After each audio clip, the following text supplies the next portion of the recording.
কি এক আসরিক সুখ পাচ্ছি আমি।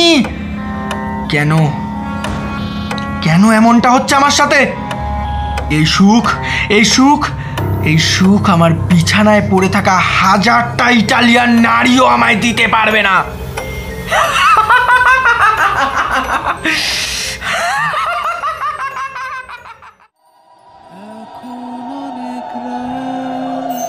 তোমার কাঁধে আমার বেঁচে আছি তোমার ভালোবাসায়।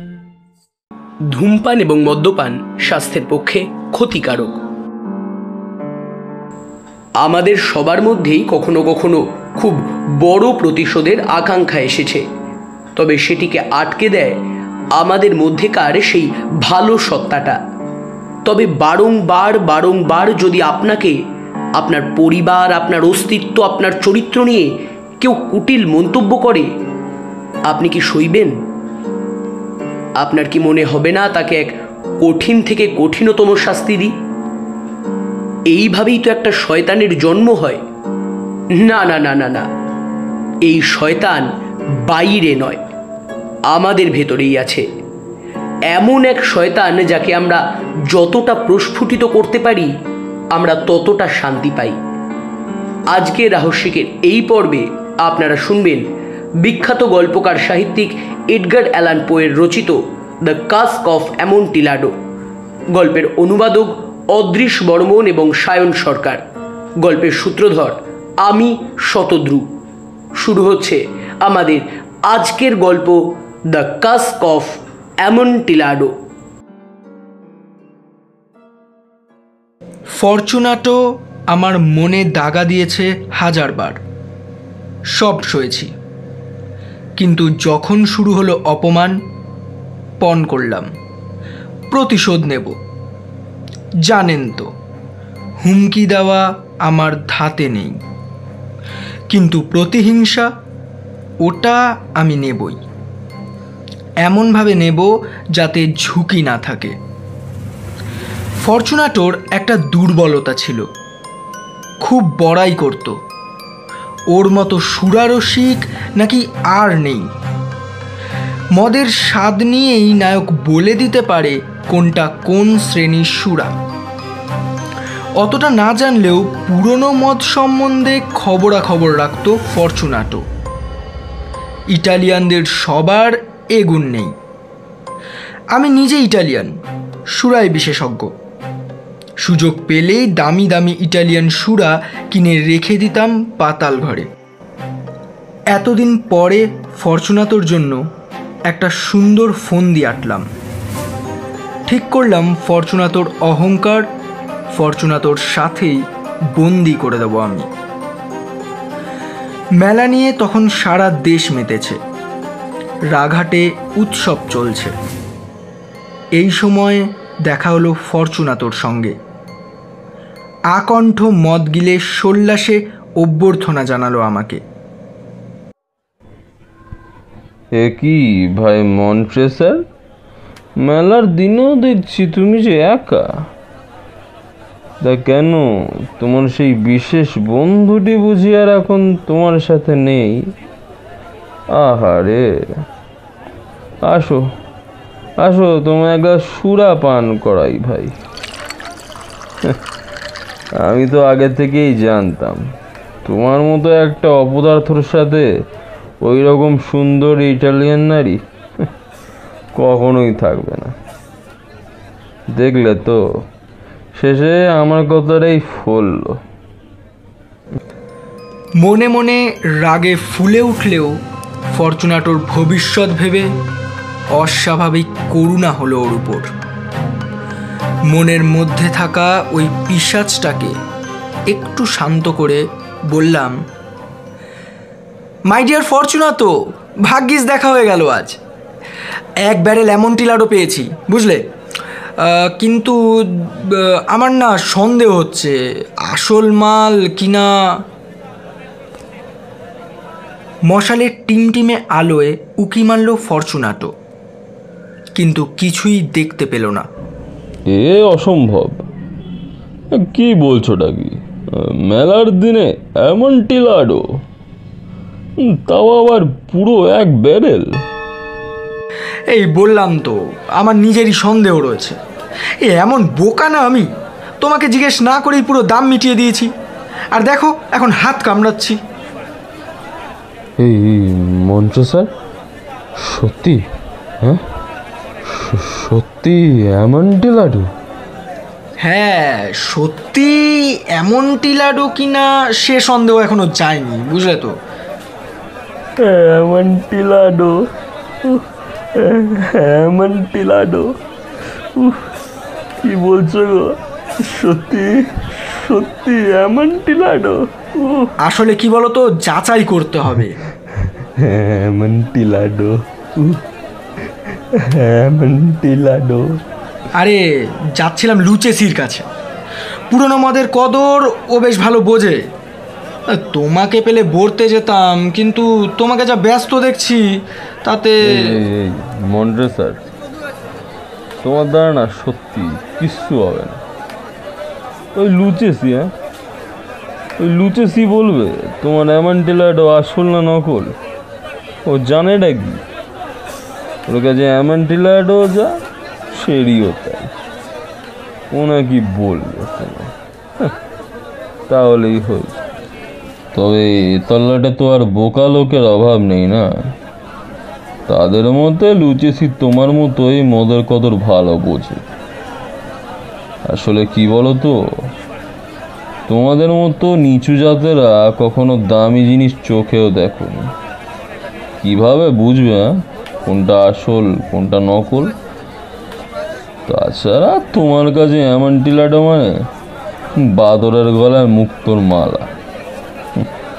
তোমরা কখনোই ওসব ভালো জিনিসের কদর বুঝবে না, ওসব তোমাদের জন্য না, বুঝলে? এমন টিলাডোর কদর যদি কেউ করতে জানে, তবে সেটা এই ফরচুনাতো। ছাড়ো ছাড়ো সেসব কথা, অনেক সময় নষ্ট করে দিয়েছো। চলো চলো। এই সে কি, কোথায়? আরে কোথায় আবার, তোমার সেই অসাধারণ এমন টিলাডোর কাছে। এই চলো চলো চলো, যাওয়া যাক, চলো। আসলে ফরচুনাতো ব্যাপারটা কি, আমার বাড়িতে অনেকগুলো চাকর বাকর, কেউ আবার খেয়ে না ফেলে সেই ভয়ে আমি পাতাল ঘরে ওটা রেখেছি, তাও আবার অনেকটাই ভেতরে ওটা। তুমি ওরকম একটা জায়গায় যাবে? পাতাল ঘরে আর জায়গা পেলে না নাকি? সব আনকালচার্ড মানুষজন এমন টিলাডোর মানটাকেই নষ্ট করে দিল। দূর। না হে না, তুমি ব্যস্ত, তাছাড়া লুচেসি তো আছেই, ওকে না হয় একবার বলবো। আরে আমি কোনো ব্যস্ত ট্যস্ত নই। এই চলো তো, চলো চলো, আর সময় নষ্ট করো না, চলো।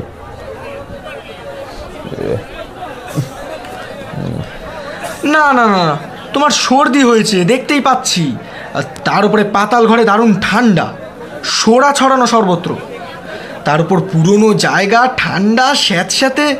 তোমার মতো একজন আভিজাত্য লোক না না ওখানে ঠিক থাকতে পারবে না। থাকবে, তুমি রাখো তো। এমন টিলাডো, এই চলো চলো।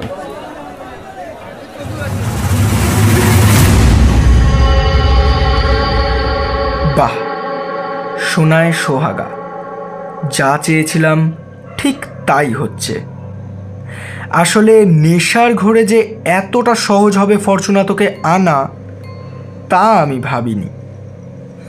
বাড়িতে সেদিন চাকর বাকর কেউ নেই, বলেছিলাম আমার দেরি হবে, তাই মেলায় গিয়ে ফুর্তি করতে। এবার দুটো মশাল জ্বালালাম, একটা দিলাম ফরচুনাতোকে, আর একটা আমি নিজে রাখলাম।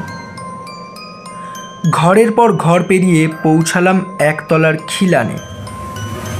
এখান থেকেই শুরু হয়েছে পাতাল কুঠরি। প্যাঁচালো সিঁড়ি বেয়ে নেমে গেলাম পাতাল কুঠরির তলদেশে। দারুণ স্যাঁতস্যাঁতে কনকনে ঠান্ডা মেঝের ওপর দাঁড়ালাম ফরচুনাটোর পাশে। ফরচুনাটো তখন টলছে, এলোমেলো পা পড়ছে তার, শঙ্কুর মতো টুপিতে লাগানো ঘণ্টাগুলো টুং টাং করে বাজছে। কোথায় কোথায় আমার অ্যামান্টিলাডো? কোথায়? হ্যাঁ, কোথায় রেখেছো? এই তো এই পথ দিয়েই, আরও ভেতরে। দেখো ওই সুড়ঙ্গের দেওয়ালে মাকড়সার জালের মতো যে সাদা জালগুলো, ওগুলো কিন্তু দেখে চলবে। এগুলো সোড়া নাকি? ঢুলু ঢুলু চোখে বলল ফরচুনাটো। হ্যাঁ সোরা। হ্যাঁ, তুমি বেজায় কাশছো দেখছি। তা কবে থেকে চলছে এই কাশি? বেচারা কেসেই গেল, জবাব দিতে পারল না। বললাম, থাক থাক ফরচুনাতো, আর এগিয়ে কাজ নেই। তুমি ধনবান, সর্বজন শ্রদ্ধেয়, এভাবে জীবনটাকে শেষ করে দিও না বলো। লুচেসি তো রয়েছে, না হয় ওকে একবার আমি ডেকে নেব, কি হবে? থামো তো, ওই লুচেসির নাম আমার সামনে একদম নেবে না। তোমাদের মতো ছোট লোকদের না, এই জন্য আমি একদম সহ্য করতে পারি না। এই কাশির জন্য না কেউ মরে যায় না। চলো তো, চলো চলো, সময় নষ্ট করো না, চলো। তা ঠিক, তাহলেও সাবধান থাকা ভালো। এই নাও এই নাও, এই যে এক বোতল মেডক দিচ্ছি, খেয়ে নাও, ঠান্ডা লাগবে না। বলে মদের একটা বোতল এগিয়ে দিলাম মদ্যপের হাতে। তৎক্ষণাৎ বোতল তুলে ঢক ঢক করে খালি করে ফেলল ফরচুনাটো। টুংটাং করে বেজে উঠল ও টুপির ঘণ্টাটা। তারপর আবার ফরচুনাটোর হাত ধরে এগোতে শুরু করলাম। ফরচুনাটো বলল, বাবা, তোমাদের এই পাতাল ঘরের সুড়ঙ্গটা দেখছি বেজায় লম্বা। হ্যাঁ, আমাদের বংশ যে অনেক পুরনো। থাক, তোমার বংশ নিয়ে আমি আর কিছু শুনতে চাই না। ওই তো একটা বংশ, তা আবার এত কিছু। শোনো, তোমার এই বংশ যদি ওদের পূর্ণ হতো না, তাহলে তোমার ব্যবহার এরকম আকার গাম্বারের মতো হতো না। যত সব। সুরার প্রভাবে ফরচুনাটোর চোখে তখন স্ফুলিঙ্গ জ্বলছে। টুং টাং করে বাজছে টুপির ঘণ্টা, দুপাশে থরে থরে সাজানো হার, মাঝে মাঝে মদের পিপে। পাতাল ঘর শুধুমাত্র মদ্যশালা তো নয়, সমাধি বিবরও বটে। বললাম, ফরচুনাটো, সোরার পরিমাণ কিন্তু বাড়ছে। শ্যাওলার মতো সুরঙ্গের গা থেকে ঝুলছে ওগুলো। আমরা এখন কোথায় জানো? নদীর তলায়। দেখছো না, হাড়ের গা থেকে টস টস করে জল পড়ছে। ফিরে চলো, এত ঠান্ডা তুমি সইতে পারবে না। দূর রাখো তো তোমার ঠান্ডা। এই চলো চলো, এই সময় নষ্ট করো না, চলো। এই শোনো না, যাওয়ার আগে আরেক বোতল মেডক দাও তো, একটু গলাটা ভিজিয়ে নি। ওকে আর একটা মেডক দিলাম আমি। তারপরে এগিয়ে দিলাম আরও এক বোতল অন্নসুরা। চো চো করে বোতলগুলো খালি করে অদ্ভুত চোখে তাকালো। ফরচুনাটোর চোখে যেন আগুন জ্বলছে তখন। আমার দিকে তাকিয়ে প্রশ্ন ছুড়ে দিল, মন্টে স্যার, তুমি গুপ্ত সমিতির সভ্য তো? হ্যাঁ, তা তোমাদের এই পাতাল ঘর দেখে তো আমার তো একেবারেই মনে হচ্ছে না। যত সব অসভ্যই তো জানোয়ার। তোমাদের হাতে এমন ঢিলাটা পড়া মানে তার যা যাওয়া। চলো তাড়াতাড়ি পা চালিয়ে চলো। বেকার। নিশ্চয়ই, বললাম আমি। ফরচুনাটোর ভবিষ্যৎ ভেবে আমার যেটুকু মনের মধ্যে আশঙ্কা বা কষ্ট ছিল সেটুকুও দূর হয়ে যাচ্ছে ওর এক একটা ভাষায়। না, আজ ওকে মরতেই হবে। এই কোন ভাগারে ঢুকিয়ে রেখেছো গো? হ্যাঁ, যাচ্ছি তো যাচ্ছি, পদ আর শেষই হচ্ছে না। কোথায় রেখেছো? হ্যাঁ, আমার স্বাদের আমান্টিলাডো কোথায়? এই তো আর একটু এগিয়ে ফরচুনাতো, সামনেই। বলে ওর হাত ধরে নেমে চললাম ঢালু পথ বেয়ে। একে বেঁকে কয়েকটা খিলান পেরিয়ে অবশেষে পৌঁছালাম একটা ভূগর্ভ কক্ষে। সেখানকার বাতাস অত্যন্ত দূষিত। অত বড় মশালটাও যেন ধুঁকতে লাগলো। একদম শেষ প্রান্তে আর একটা সংকীর্ণ প্রকোষ্ঠ। দেওয়ালের গায়ে নরকঙ্কালের স্তূপ ছাদ পর্যন্ত। 3 দিকের দেওয়াল শুধু অস্থি দিয়ে ঢাকা। চতুর্থ দেওয়ালের গা থেকে অনেক হাড় সরিয়ে একপাশে স্তূপাকারে রেখে দেওয়া হয়েছে। এই ফাঁক দিয়ে দেখা যাচ্ছে আর একটা ছোট্ট খুপড়ি, লম্বায় 4 ফুট, চওড়ায় 3 ফুট এবং উচ্চতায় 6-7 ফুট হবে। এটাকে ঠিক খুপড়ি বলা যায় না। ভূগর্ভ কক্ষের অস্থি গুহার ছাদ ধরে রেখেছে এই 2টি থাম। মাঝের ফাঁকটাই এই খুপড়ি। পেছনে গ্রানাইট পাথরের নিরেট দেওয়াল। আমি বললাম, এই তো চলে এসছি ফরচুনাতো। এই দেখো না, এই সামনেই তোমার অ্যামন্টিলাডো রয়েছে। যাও যাও, আর দেরি করো না। তাই নাকি? তাই নাকি? চলো চলো, দেরি করো না। স্বাদের আমান্টিলাডো, চলো চলো চলো। ভেতরে পা দিল ফরচুনাটো। ওকে ঠেলে ঠুলে নিয়ে গেলাম গ্রানাইট দেওয়ালের গায়ে। তারপর আর পথ নেই। বিমূঢ়ভাবে দাঁড়িয়ে গেল ফরচুনাটো। দেওয়ালের গায়ে আটকানো 2টো লোহার পাত থেকে লোহার শেকল আর তালা ঝুলছিল। চোখের নিমেষে ওকে বেঁধে ফেললাম সেই শিকলের সঙ্গে। ভীষণ ঘাবড়ে শুধু চেয়ে রইল ফরচুনাটো। আমি চাবি নিয়ে বেরিয়ে এলাম খুপড়ির বাইরে। বললাম, দেওয়ালে হাত বুলালে সোড়া পাবে না, অবশ্য স্যাঁতস্যাঁতে খুবই। কি করব বলো, তুমি তো ফিরতে চাইলে না। আহারে, থাক, আমি একাই ফিরে যাই। কিন্তু তার আগে তোমাকে আরামে রাখার ব্যবস্থাটা করে যাই।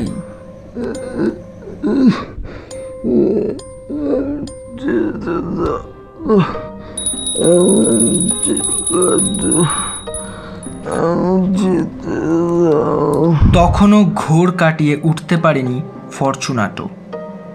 হ্যাঁ, খাও, ওখানেই আছে তোমার অ্যামন্টিলাডো, দেখো। বলে হাড়ের স্তূপ সরিয়ে ফেললাম। তলা থেকে বার করলাম পাথর আর দেওয়াল গাঁথবার মশলা। কনিকটা নিয়ে দেওয়াল তুলতে লাগলাম খুপড়ির প্রবেশ পথে। 1 সারি পাথর বসানোর পর ভেতর থেকে চাপা কাতরানি ভেসে এলো। ঘোর কেটেছে তাহলে। এ কান্না তো আর মাতালের কান্না নয়। তারপর আবার সব চুপচাপ। গাঁথলাম 2য় সারি, 3য় এবং 4র্থ। এবার শুনলাম শেকলের ঝনঝনানি। মিনিট কয়েক শুনলাম সেই শব্দ। তারপর তা বন্ধ হলে ফের কর্নিক তুলে গেঁথে দিলাম 5ম, 6ষ্ঠ, 7ম সারি।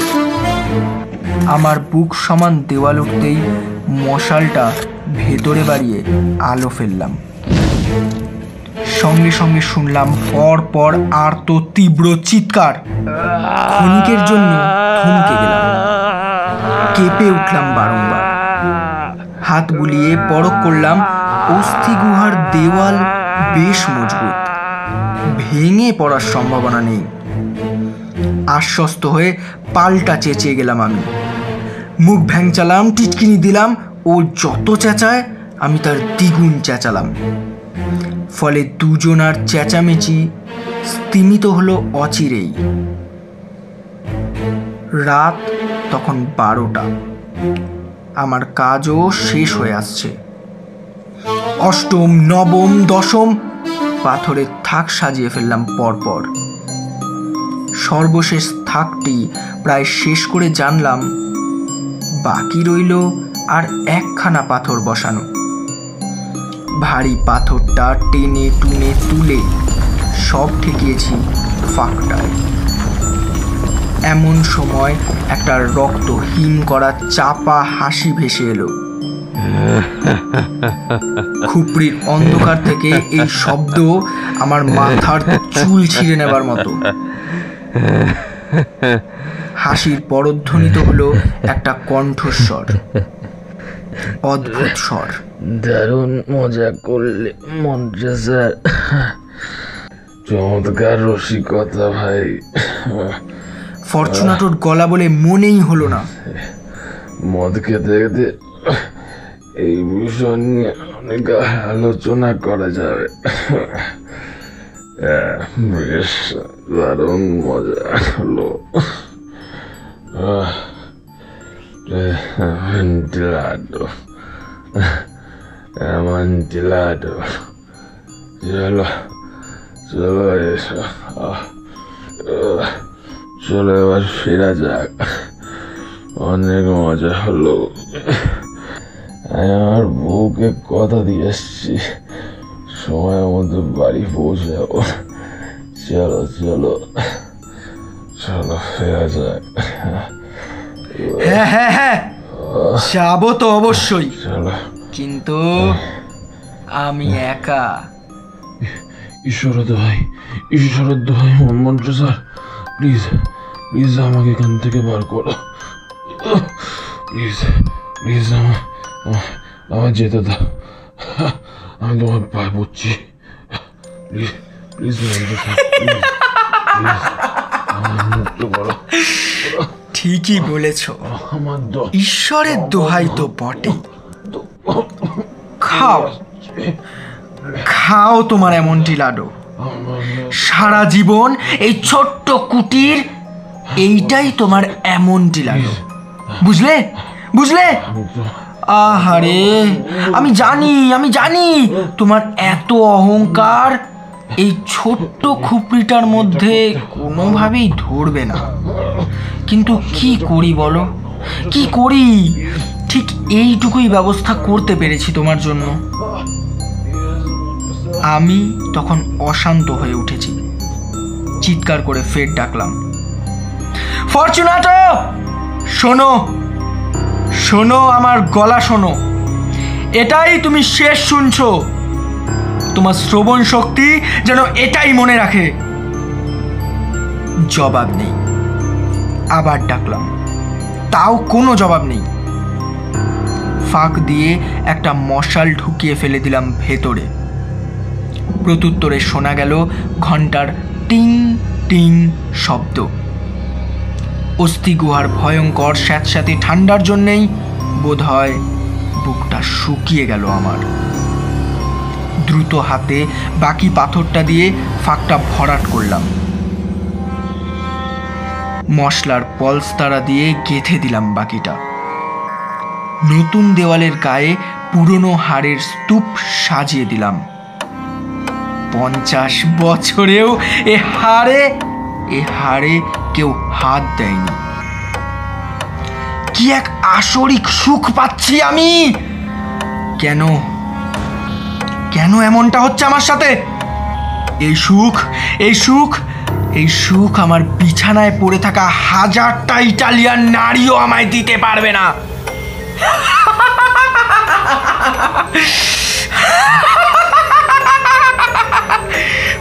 ওম শান্তি, ওম শান্তি, ওম শান্তি।